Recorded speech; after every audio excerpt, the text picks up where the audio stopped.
История уже происходит прямо сейчас. Человечество снова уходит от Земли дальше, чем это делал кто-либо за последние десятилетия. Миссия Артемида-2 уже в полете. Люди снова летят к Луне, и это не подготовка, не далекий план и не абстрактное будущее. Это реальная пилотируемая экспедиция, которая разворачивается у нас на глазах. В этом видео мы разберем, что представляет собой эта миссия, кто находится на борту, какие задачи стоят перед экипажем, какие риски по-прежнему сопровождают программу и почему именно этот полет может определить будущее всей новой лунной эпохи. Пристегнись. Мы уже летим к Луне. Сегодня я хочу ненадолго отойти от других тем и поговорить о действительно большом событии. Потому что Артемида-2 — это не просто еще один запуск, и не просто громкая новость из мира космоса. Это момент, которого ждали очень давно. Люди не отправлялись к Луне со времен завершения программы «Аполлон». Целое поколение выросло в мире, где полеты к Луне казались страницей из прошлого, чем-то из архивов, старых съемок и учебников. Но теперь это прошлое снова стало настоящим. И прямо сейчас 4 людей находятся в корабле «Орион», который идет по траектории к Луне. Конечно, вокруг лунной темы всегда хватает споров, мифов, сомнений и бесконечных обсуждений. Но сейчас куда важнее не спорить о старом, а внимательно смотреть на то, что происходит сегодня. Потому что именно в эти дни определяется, сможет ли человечество по-настоящему вернуться в дальний космос. Не на словах, не в презентациях, не в красивых обещаниях, а в реальном полете с живыми людьми на борту. И если все пройдет успешно, именно эта миссия станет тем рубежом, после которого разговоры о возвращении на Луну окончательно перестанут быть теорией. Артемида-2 — это первая пилотируемая миссия программы Артемида, и следующий шаг после беспилотной миссии — Артемида-1, которая состоялась в 2022 году. Тогда система была проверена без экипажа. Теперь начинается куда более серьезный этап. Та же архитектура, та же идея, тот же путь к Луне, но уже с людьми внутри. Это первый полет, в котором сверхтяжелая ракета СЛС и корабль «Орион» работают в пилотируемом режиме. И именно сейчас Национальное управление по аэронавтике и исследованию космического пространства проверяет, готова ли эта связка к настоящему дальнему полету. По своей сути, Артемида-2 — это пилотируемый облет Луны без посадки на ее поверхность. Экипаж должен обогнуть Луну и вернуться домой. Продолжительность миссии составляет примерно 10 суток.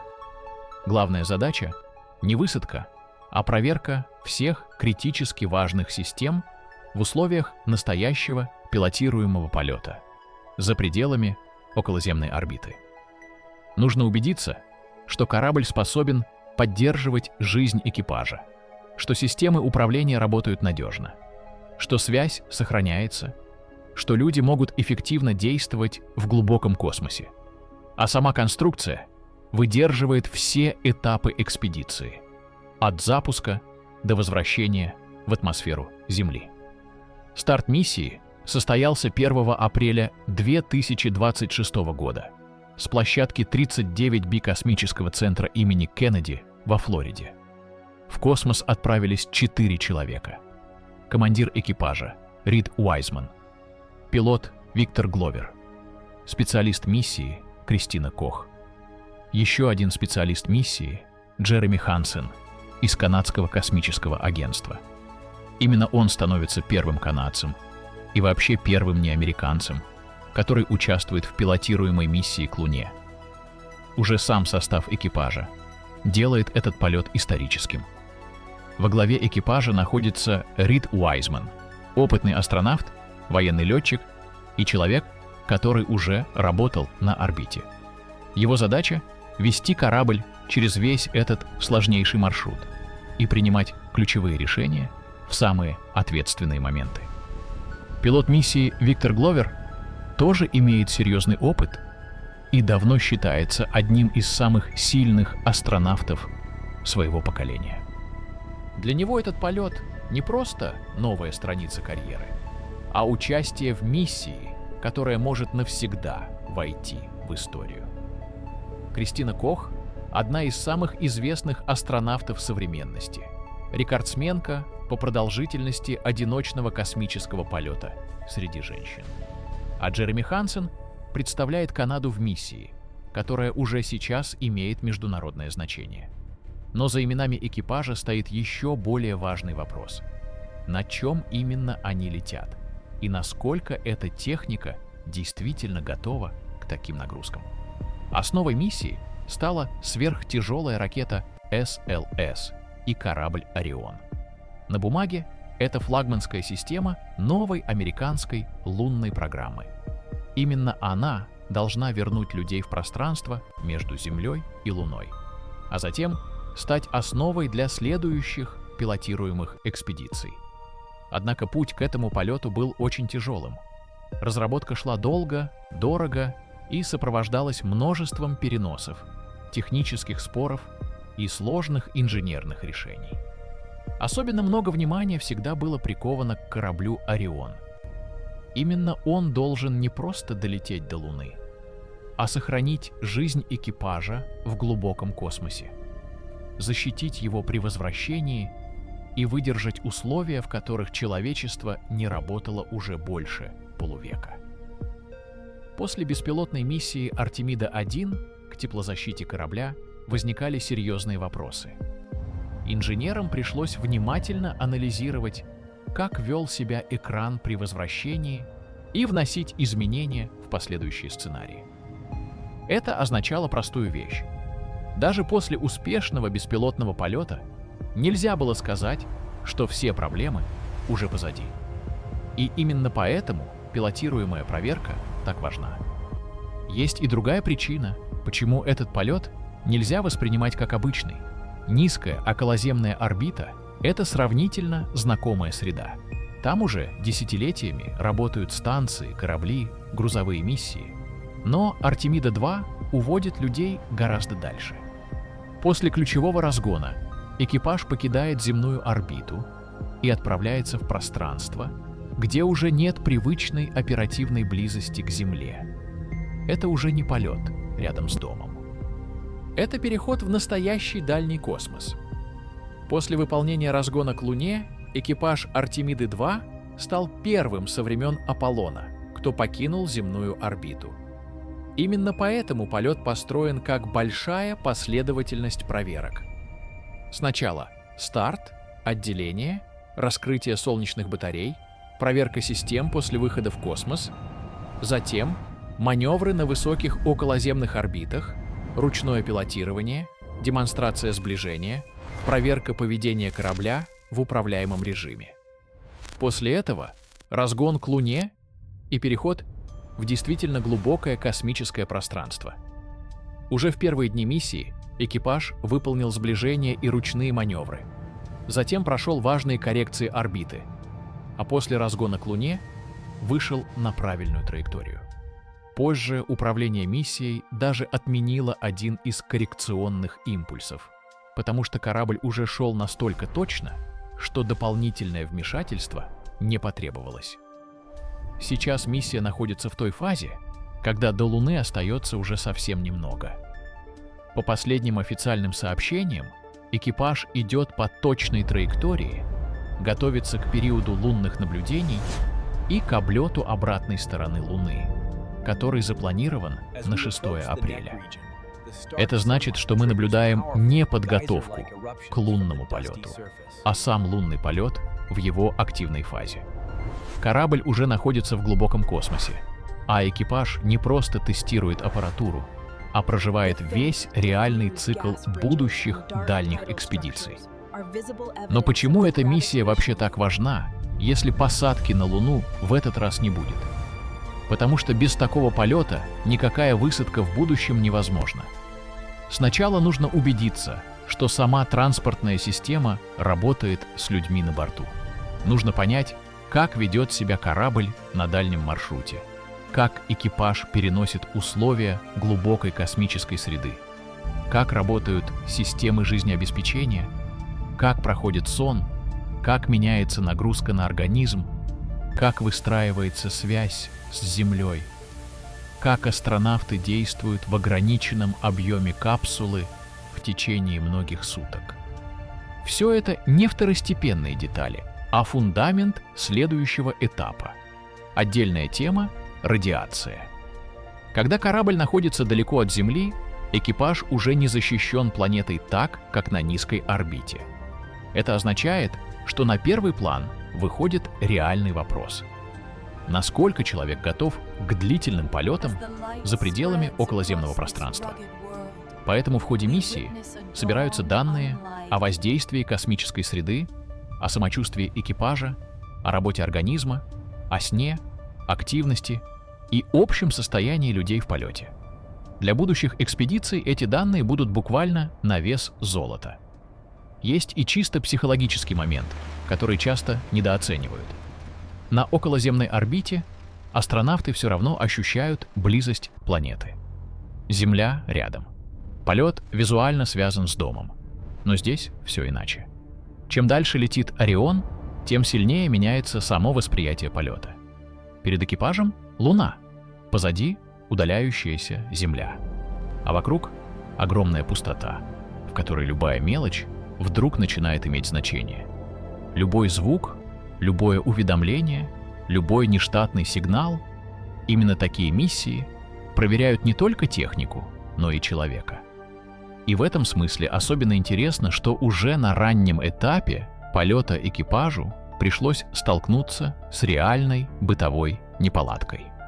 Во время перехода корабля к полноценной жизни в космосе был зафиксирован сигнал неисправности, связанный с туалетной системой.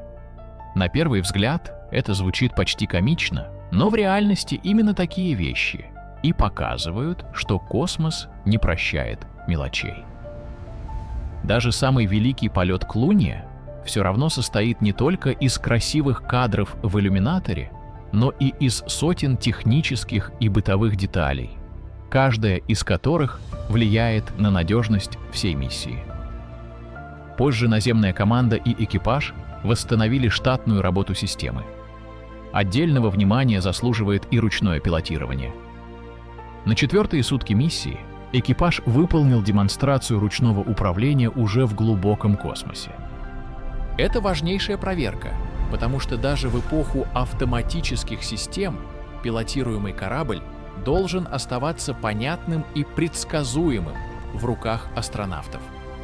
Способность вручную оценивать ориентацию, работу двигателей, реакцию корабля и его поведение в пространстве — это не резервная опция, а ключевой элемент безопасности.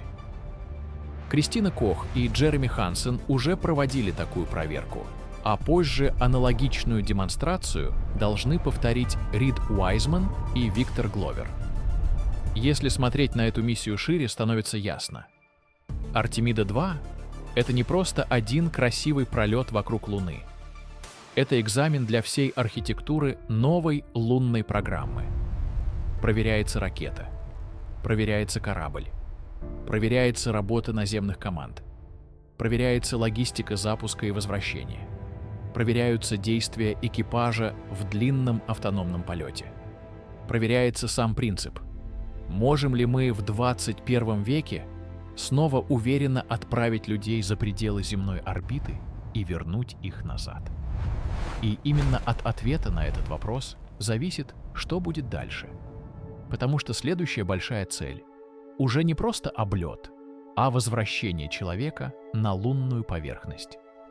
И если Артемида-2 проходит успешно, она превращается в реальный мост между эпохой Аполлона и новой лунной эрой. Эрой, в которой Луна перестает быть недостижимым символом и снова становится реальным направлением пилотируемой космонавтики. И вот, что в этой истории, пожалуй, самое сильное. Мы привыкли говорить о великих миссиях как о чем-то уже завершенном. Мы смотрим на них задним числом, когда все уже случилось, когда известен итог, когда можно открыть архив и сказать: вот здесь началась история, а вот здесь она закончилась. Но с Артемидой-2 все иначе. Здесь история еще не завершена.